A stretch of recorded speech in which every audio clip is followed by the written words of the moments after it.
Hello, today I'm going to show you how to make a kale and chorizo Spanish style soup. So I'll go through the ingredients first up. I've got 3 really weird looking potatoes here, but for the recipe I'll just say 2 normal potatoes. So I've just used 3 here because I've got this weird funny shape. I think they're kifla potatoes. It doesn't really matter what type you use as long as you've got the equivalent of 2. I've got a small onion. I've got 4 cloves of garlic here, but again the equivalent of 2 because I've got a few little weird ones. 1 carrot, 2 chorizo sausages. These are mostly found in your deli. They're a Spanish or Portuguese style sausage and they're full of garlic flavour and paprika, so they'll give you a super really nice base.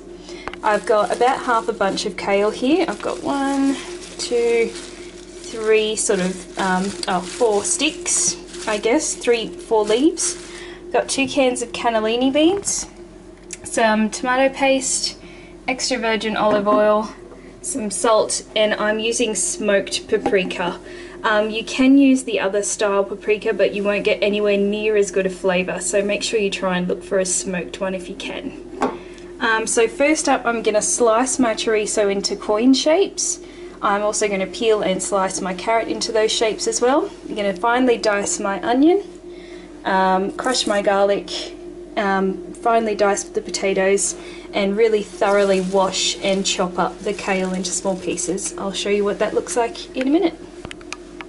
Alright, so most of my things have chopped up. I didn't have any room to chop up the kale just yet, but that's okay because we're going to add that in later.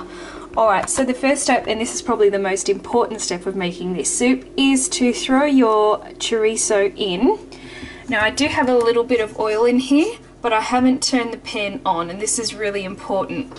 As you can see, it's a pork sausage, it's quite fatty, and so putting it into a cold pan and warming it slowly will render all the fat out of the sausage and give you flavour in the actual broth of the soup, rather than just staying in the sausage and being like chewy weird bits of meat to eat later on.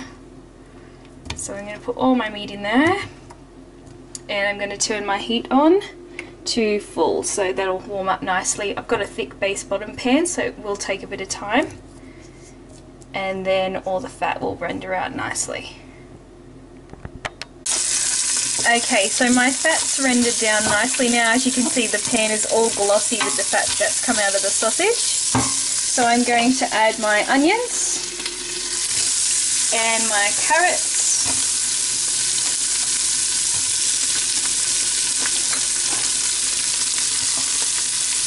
I'm going to add 1 generous teaspoon, that's what I mean by generous,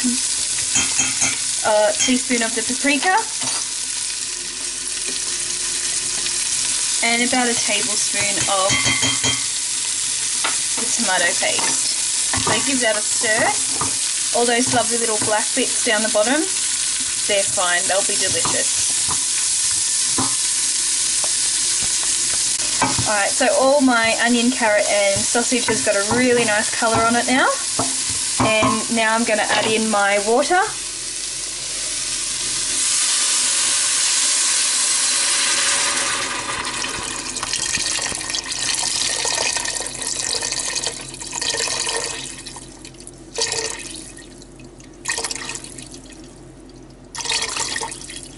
I'd say that's about 8 to 10 cups of water.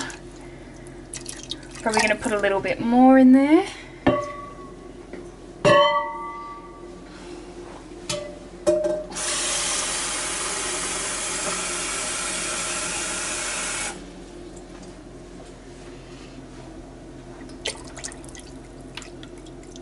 So that I'm about 2/3 of the way up the sides of the pan. Alright, so now I'm going to scrape all those lovely bits that we created down the bottom with the frying.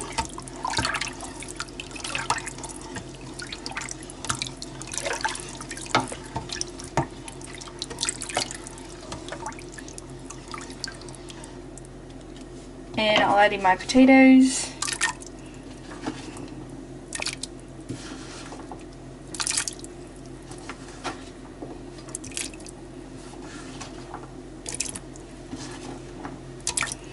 My garlic And I'll also add in my cannellini beans and my kale as well. Now that I have a bit more space on my board, I'll be able to clean and chop that up. And we're going to drain and rinse the beans before we chuck them in. Alright, so I've chopped up my kale. Now originally I had 4 sort of leaves or stalks of kale, but I've decided to just do 3 because it's going to end up too bulky otherwise. So we just throw that in. You still want it to be a soup. If I added extra, it would end up like more of a stew. And also I've decided to cut down on the beans as well. So I had 2 cans, but I'm only going to add in 1, which I've drained and rinsed.